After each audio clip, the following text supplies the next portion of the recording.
সকালে আপনাদের আমন্ত্রণ চোখ আর দৃষ্টিশক্তির সমস্যা নিয়ে আরটিভির নিয়মিত সাপ্তাহিক আয়োজন ঢাকা আই কেয়ার হসপিটাল সুস্থ চোখ স্বচ্ছ দৃষ্টি অনুষ্ঠানে। দর্শক, আমাদের সুস্থ সতেজ সবল চাহনির একজোড়া চোখ নানা কারণে প্রলেপ পড়ে ধীরে ধীরে দৃষ্টিহীন হয়ে পড়ে। এক কথায় চোখের এই সমস্যাকে বলা হয় চোখের ছানি। এই ছানি চিকিৎসায় লেন্সের ব্যবহারও বর্তমানে অত্যন্ত প্রচলিত।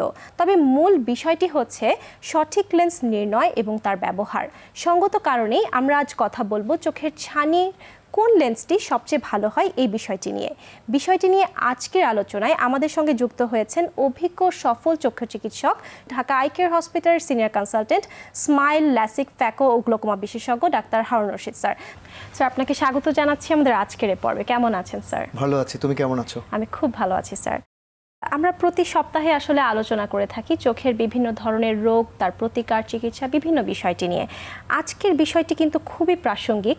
একজন রোগী যখন ডাক্তারের চেম্বারে আসেন, উনি যখন জানতে পারেন ওনার ছানি রয়েছে, উনি কিন্তু বিভিন্ন ধরনের দ্বিধা বা দ্বন্দ্বে ভুগে থাকেন যে কোন লেন্সটি আসলে ভালো। এই বিষয়ে যাবার আগে আমরা একটু জানবো ছানি বলতে কি বুঝি এবং ছানির আধুনিক চিকিৎসা সম্পর্কে। ধন্যবাদ তোমাকে। চলো মডেল দিয়ে দর্শকদেরকে বুঝিয়ে দিই। আমাদের চোখের ভেতরে স্বচ্ছ একটি প্রাকৃতিক একটি লেন্স রয়েছে। সেটি যদি কোনো কারণে ঘোলা হয়ে যায়, সেটি ছানিতে রূপান্তরিত হয়। অর্থাৎ ছানি মানে পর্দা নয়, চোখের ভেতরের লেন্সটি ঘোলা হয়ে যাওয়ার নাম হলো ছানি। চলো আমরা ছবি দিয়ে দর্শকদেরকে বুঝিয়ে দিই। দেখো, বাম চোখের ভেতরের যে লেন্সটি সেটি কিন্তু স্বচ্ছ, কিন্তু ডান চোখের ভেতরের লেন্সটি কিন্তু ঘোলা হয়ে গেছে। এখানে লক্ষ্য করো, ডান চোখের ভেতরের লেন্সটি স্বচ্ছ রয়েছে কিন্তু বাম চোখের লেন্সটি ঘোলা হয়েছে, অর্থাৎ ভদ্রমহিলার বাম চোখে ছানি পড়েছে। এর পরের ছবিতে আমরা দেখব ছানির একমাত্র চিকিৎসা হচ্ছে চোখের ভেতরের ঘোলা লেন্সটিকে অপসারণ করে চোখের ভেতরে স্বচ্ছ কৃত্রিম লেন্স বসিয়ে দেওয়া। শুনে অবাক হবে যে কোনো এক সময় লেন্স কিন্তু ছিল না, তখন শুধুমাত্র ছানিটাকে অপসারণ করা হতো। এবং আমার নানি দাদিদের দেখেছি যে অপারেশনের পরে তাদের অনেক মোটা পাওয়ারের একটা চশমা পড়তে হতো এবং সেই চশমা ছাড়া তারা কিন্তু দেখতেই পেতেন না। অর্থাৎ এই লেন্সটি যে আবিষ্কার হলো, এটি একটি যুগান্তকারী একটি বিষয়, একটি ঐতিহাসিক একটি বিষয়। ধন্যবাদ স্যার, খুব সুন্দর করে বলছিলেন চোখের ছানির চিকিৎসা বিষয়ে। ইন্ট্রাকুলার লেন্সের ইতিহাস সম্পর্কে, অর্থাৎ কত বছর ধরে এই চোখের লেন্স আবিষ্কৃত হয়েছে, এই বিষয়টি জানতে চাইব। এটা খুবই একটি ইন্টারেস্টিং বিষয়। দ্বিতীয় বিশ্বযুদ্ধের সময় অনেক যুদ্ধ বিমান আক্রান্ত হয় এবং সেই সমস্ত যুদ্ধ বৈমানিকদের চোখের ভেতরে ওই সমস্ত বিমানের যে ক্যানোপি বা তার যে ঢাকনা, যেটা প্লাস্টিকের, তার টুকরোগুলো চোখে ঢুকে পড়ে। আচ্ছা। এবং অনেক দিন পর্যন্ত সেটা কোনো রকম প্রতিক্রিয়া ছাড়া, কোনো রকম বিরূপ প্রতিক্রিয়া বা পার্শ্ব প্রতিক্রিয়া ছাড়াই চোখের ভেতর রয়ে যায়। অনেক বছর পরে একজন তরুণ ব্রিটিশ চিকিৎসক ডক্টর হ্যারল্ড রিডলি চোখ যখন পরীক্ষা করে, দেখে যে চোখের ভেতরে এই প্লাস্টিকের টুকরোগুলো রয়েছে কিন্তু কোনো রকম কোনো পার্শ্ব প্রতিক্রিয়া হচ্ছে না। তখন উনি সিদ্ধান্ত নিলেন যে কোনোভাবে যদি এই প্লাস্টিকগুলোকে রিশেপিং করে লেন্সে রূপান্তরিত করা যায়, তাহলে মানব কল্যাণে চোখের ছানির চিকিৎসায় সেটা ব্যবহার করা যেতে পারে। ইনি হচ্ছেন sir Harold Ridley, father of the intraocular lens, একজন ব্রিটিশ চক্ষু বিশেষজ্ঞ। 29শে নভেম্বর 1949 সালে প্রথমবারের মতো ডক্টর স্যার হ্যারল্ড রিডলি একজন ব্রিটিশ বৈমানিকের চোখের ভেতরে ইন্ট্রাকুলার লেন্স বসান। এই লেন্সটি ইন্ট্রাকুলার লেন্সের pioneer company, British company Rayner উৎপন্ন করে। লেন্সটি ছিল গোলাকার এবং এর ওজনটা বেশি ছিল, কিন্তু ওজন বেশি থাকাতে এই লেন্সটি চোখের ভেতরে পড়ে যায়। অপারেশনটি সাকসেসফুল হয় না, কিন্তু বিষয়টি ইতিহাস হয়ে আছে। পরবর্তীকালে ব্রিটিশ সরকার স্যার হ্যারল্ড রিডলিকে নাইট উপাধিতে ভূষিত করে। আমার সুযোগ হয়েছিল 2014 সালে ইউরোপিয়ান ক্যাটারাক্ট অ্যান্ড রিফ্র্যাক্টিভ সোসাইটির বাৎসরিক সম্মেলনে লন্ডনে যাওয়ার। সেখানে স্যার হ্যারল্ড রিডলির স্মৃতির প্রতি উৎসর্গ করে যে ইন্ট্রাকুলার লেন্স মিউজিয়াম বা জাদুঘর করা হয়, সেই জাদুঘরটি দেখবার, যে এটি হচ্ছে সেই ইন্ট্রাকুলার লেন্স জাদুঘর।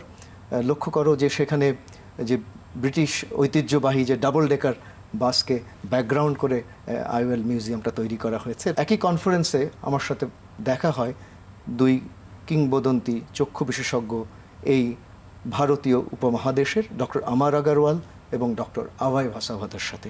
ডক্টর আমার আগরওয়াল আমার ফেকো মেন্টর। 1998 সালের জানুয়ারি মাসে ওনার হাত ধরে আমার ফেকো ইমালসিফিকেশনে আসা, বলতে পারো হাতে খড়ি। এবং ডক্টর আভাই ভাসাভাদা উনি বহুবার বাংলাদেশে এসেছেন। এই দুইজন চক্ষু বিশেষজ্ঞই আমাদের ভারতীয় উপমহাদেশ এবং এশিয়ার চক্ষু বিজ্ঞানকে সারা বিশ্বে তুলে ধরেছে। ধন্যবাদ স্যার, খুব চমৎকারভাবে বলছিলেন ইন্ট্রাঅকুলার লেন্সের ইতিহাসের কথা, আপনার ফ্যাকো সার্জারিতে আসার ইতিহাসের কথা, বিভিন্ন কথা শুনছিলাম। কিন্তু স্যার চলে আসবো পরের প্রশ্নে, সেটি হচ্ছে স্যার আপনি বলছেন লেন্স একটি তখন গোলাকার ছিল, আসলে লেন্স কি সবসময় এরকম গোলাকারই থাকে নাকি অন্য রকমও হতে পারে, এর মধ্যে কোনো ভিন্নতা আছে কিনা? অবশ্যই ভিন্নতা রয়েছে। প্রথম লেন্সটি যখন আবিষ্কৃত হলো, আমি ছবি দিয়ে বুঝিয়ে দিই আধুনিক লেন্স কেমন দেখতে। লক্ষ্য করো মাঝখানের যে বৃত্তাকার অংশটি, এটাকে বলে অপটিক, এই জায়গা দিয়ে আমরা দেখি। আর পাশের যে নীল জায়গাটি দেখছো, এটি হচ্ছে হ্যাপটিক, অর্থাৎ লেন্সটিকে তার অবস্থানে ধরে রাখে। শুরু হয়েছিল শক্ত লেন্স দিয়ে এবং লেন্সটি বসানো হয় আমাদের চোখের ভেতরে স্বচ্ছ প্রাকৃতিক লেন্সের যে প্রাকৃতিক অবস্থান পেছনের প্রকোষ্ঠে। তখনকার প্রযুক্তি ছিল এক্সট্রা ক্যাপসুলার ক্যাটারাক্ট এক্সট্রাকশন, অর্থাৎ প্রায় 12 থেকে 14 মিলিমিটার জায়গা কাটা হতো, 7 থেকে 10টি সেলাই দেবার প্রয়োজন হতো। এখনকার যে ম্যানুয়াল পদ্ধতি তার নাম হলো স্মল ইনসিশন ক্যাটারাক্ট সার্জারি, সেখানেও প্রায় 7 থেকে 10 মিলিমিটার জায়গা কাটতে হয় এবং ছানিটাকে আস্ত বের করে আনতে হয়। এই দুটি পদ্ধতিতেই ইনজেকশন দিয়ে অপারেশন করতে হয়, অবশ করতে হয়, ব্যান্ডেজ লাগে এবং কালো চশমা পরতে হয়। এই যে দুটি লেন্স, এটি হচ্ছে অ্যান্টেরিয়র চেম্বার লেন্স, অর্থাৎ কোনো কারণে লেন্স পেছনের প্রকোষ্ঠে বসানোর জায়গাটি যদি দুর্বল থাকে বা বসানো না যায়, তখন আমরা চোখের সামনের প্রকোষ্ঠে এই লেন্সগুলো বসাতে হয়। এগুলো শক্ত লেন্স। এটি হচ্ছে দেখো অ্যান্টেরিয়র চেম্বার লেন্সটি কর্নিয়া এবং আইরিসের সংযোগস্থলের কোণকে ভর করে এই লেন্সটি বসে আছে। আইরিস সাপোর্টেড লেন্স, চোখের ভেতরের আইরিসের উপরে বসানো আছে, অর্থাৎ এটি হচ্ছে iris supported anterior chamber lens, scleral fixing আইওয়েল। অর্থাৎ অনেক সময় দেখা যায় যে চোখের সামনের প্রকোষ্ঠে যদি আমরা অ্যান্টেরিয়র চেম্বার লেন্স বসাই, পরবর্তীকালে চোখের চাপ বেড়ে যেতে পারে, অর্থাৎ সেকেন্ডারি গ্লোকোমা হতে পারে। এখন লেটেস্ট টেকনিক হচ্ছে গ্লুড আইওয়েল টেকনিক ডক্টর আমার আগরওয়ালের, আরেকটি হচ্ছে ইয়ামানি টেকনিক ডক্টর ইয়ামানি ফ্রম জাপান। সবচেয়ে লেটেস্ট লেন্স হচ্ছে এখন আমরা যেটা ব্যবহার করি ফোল্ডেবল লেন্স, অর্থাৎ নরম লেন্স। যেহেতু এখন আমরা ফেকো এমালসিফিকেশন করি মাত্র 2 মিলিমিটার ছিদ্র দিয়ে, ছানিটাকে টুকরো টুকরো করে ভেঙে গলিয়ে বের করে নিয়ে এসে ওর ভেতর দিয়ে আমরা লেন্স বসিয়ে দিই। আমার হাতে লক্ষ্য করো, এটা একটা ইনজেক্টর সিস্টেম।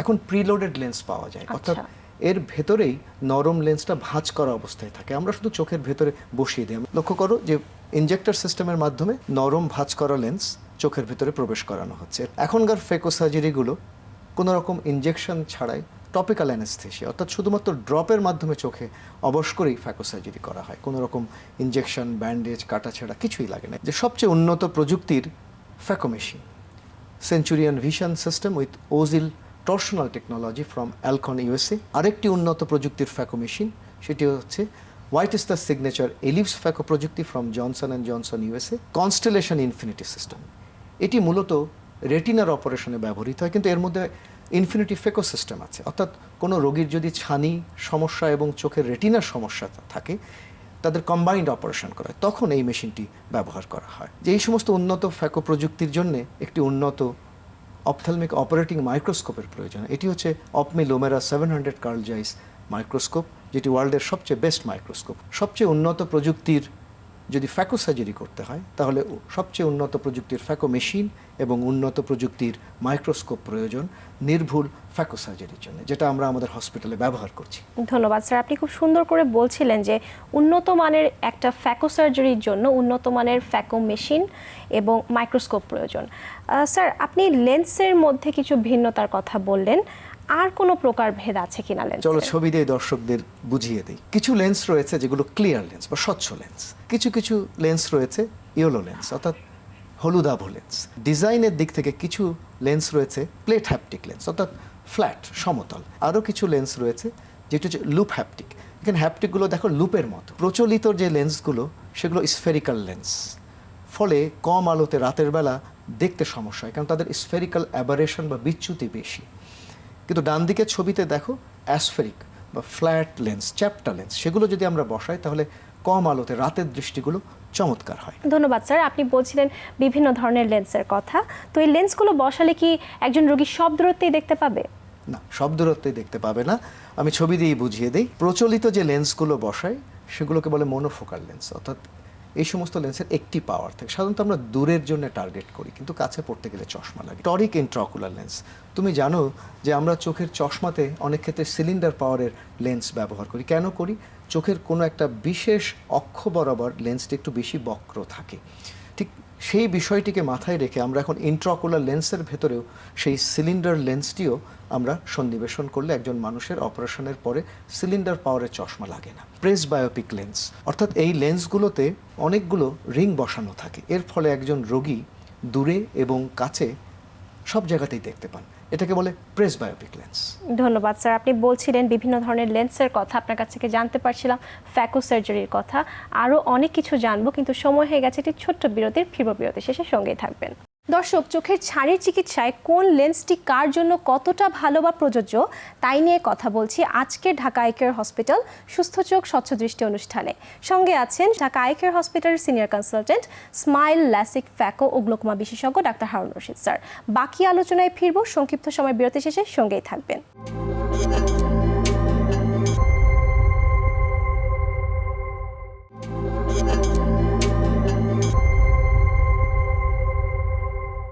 বিরতি শেষে ফিরে এলাম। চোখের ছানির জন্য কোন লেন্সটি সবচেয়ে ভালো তাই নিয়ে আজকে ঢাকা আই কেয়ার হসপিটাল সুস্থ চোখ স্বচ্ছ দৃষ্টি অনুষ্ঠানে। সঙ্গে আছেন স্বনামধন্য চক্ষুরোগ বিশেষজ্ঞ, ঢাকা আই কেয়ার হসপিটালের senior consultant, smile, LASIK, phaco ও গ্লোকোমা বিশেষজ্ঞ ডাক্তার হারুন রশিদ স্যার। ফিরছি আলোচনায়। বিরতিতে যাবার আগে স্যার আপনি বলছিলেন আসলে বিভিন্ন ধরনের লেন্সের কথা, কোনটা কোন দূরত্বে দেখতে পাবে। আপনি স্যার প্রেসবায়োপিক লেন্সের কথা কিন্তু বলেছিলেন, এই লেন্স সম্পর্কে আপনি একটু বিস্তারিত আমাদের বলবেন। আমি ছবি দিয়ে বুঝিয়ে দিই। প্রেসবায়োপিক লেন্সের যাত্রা শুরু হয় 90-এর দশকে। প্রথমে রিফ্র্যাক্টিভ আইওয়েল, অর্থাৎ সেই সমস্ত ক্ষেত্রে আলোর প্রতিসরণের উপরে ভিত্তি করে। এই রিফ্র্যাক্টিভ আইওয়েলগুলোর কিছু পার্শ্ব প্রতিক্রিয়া ছিল, রাতে দেখতে এবং কাছে দেখতে। এখন আমরা ব্যবহার করি ডিফ্র্যাক্টিভ আইওয়েল, অর্থাৎ আলোর বিচ্ছুরণের উপরে ভিত্তি করে এই লেন্সগুলোতে। এই সমস্ত লেন্সগুলিতে সেই ধরনের সমস্যা হয় না। এটি হচ্ছে বাইফোকাল লেন্স। তুমি জানো বাই মানে হচ্ছে দুই, অর্থাৎ এই লেন্সগুলিতে দুটোই পাওয়ার রয়েছে, একটি হলো দূরের আর একটি হলো কাছের। অ্যাকোমোডেটিভ আইওয়েল। আমরা আগের যে লেন্সগুলো দেখেছি সেখানে রিং বসানো আছে, কিন্তু আমাদের যে প্রাকৃতিক লেন্স যেটা আমাদের চোখের ভেতরে আছে সেখানে কিন্তু কোনো রিং নেই। সেটার উপরে ভিত্তি করে অ্যাকোমোডেটিভ লেন্স। লক্ষ্য করো, এই লেন্সগুলোতে কিন্তু কোনো রিং নেই, কিন্তু এই লেন্সগুলো অত বেশি জনপ্রিয় হয়নি কিছু পার্শ্ব প্রতিক্রিয়ার কারণে। যে এক্সটেন্ডেড ডেপথ অফ ফোকাস বা ইডফ লেন্স, এই লেন্সগুলিতে দূরে দেখা যায় এবং ইন্টারমিডিয়েট পজিশনে দেখা যায়। তুমি জানো যে এখন আমরা কম্পিউটার ব্যবহার করি, স্মার্টফোন ব্যবহার করি, এই সমস্ত কিছুর জন্য এক্সটেন্ডেড ডেপথ অফ লেন্স খুব ভালো। ট্রাইফোকাল লেন্স, ট্রাই মানে তিন, অর্থাৎ দূরে, মাঝে, কাছে, অর্থাৎ এই তিন দূরত্বেই যারা পরিষ্কার দেখতে চায় তাদের জন্য ট্রাইফোকাল লেন্স খুব ভালো। প্রেসবায়োপিক টরিক লেন্স, অর্থাৎ যাদের চোখের সিলিন্ডার পাওয়ারের সমস্যা রয়েছে কিন্তু যারা প্রেসবায়োপিক লেন্স নিতে চায় তাদের এই ধরনের লেন্স বসালে চশমাতে কোনো পাওয়ার লাগে। প্রেসবায়োপিক ইন্ট্রাকুলার লেন্স হচ্ছে আমার প্যাশন, যার কারণে আমি জাতীয় পর্যায়ে এবং আন্তর্জাতিক পর্যায়ে এটার উপরে আমি টক দিয়ে থাকি। এবছরই ফেব্রুয়ারি মাসে অল ইন্ডিয়া অপথলমোলজিক্যাল সোসাইটির আমন্ত্রণে আমি সেখানে একজন গেস্ট ফ্যাকাল্টি হিসেবে প্রেসবায়োপিয়া ইন্ট্রাকুলার লেন্সের উপরে কিনোট স্পিকার হিসেবে আমি আমার গবেষণালব্ধ প্রবন্ধ উপস্থাপন করি এবং অল ইন্ডিয়া অপথলমোলজিক্যাল সোসাইটি আমাকে সম্মানে ভূষিত করে। ছবিতে লক্ষ্য করো যে বর্তমান প্রেসিডেন্ট ডক্টর মহিপাল সচদেব, প্রাক্তন প্রেসিডেন্ট ডক্টর এস নটরাজন এবং সেক্রেটারি জেনারেল প্রফেসর নম্রতা শর্মাকে দেখা যাচ্ছে। প্রতি বছরই বাংলাদেশ চক্ষু চিকিৎসক সমিতির অনেক সদস্যই আমরা বিভিন্ন আন্তর্জাতিক চক্ষু সম্মেলনে আমরা যোগদান করি। All India ophthalmology society conference, Asia Pacific conference, American society conference, অর্থাৎ সারা বিশ্বে আমাদের বাংলাদেশের চক্ষু বিশেষজ্ঞরা ছড়িয়ে পড়ছে। ধন্যবাদ স্যার। আসলে এই বিষয়টি খুবই একটি গৌরবের বিষয় আমাদের সমগ্র দেশবাসীর জন্য। স্যার, চলে যাচ্ছি পরবর্তী প্রশ্নে, যে কারোর চোখে যদি সঠিক পাওয়ারের লেন্স না বসানো হয় সেক্ষেত্রে অন্য কোনো চিকিৎসা আছে কিনা? অবশ্যই রয়েছে। প্রথমত আমাদের চেষ্টা করা উচিত চোখের ভেতরে সঠিক পাওয়ারের লেন্স বসানো।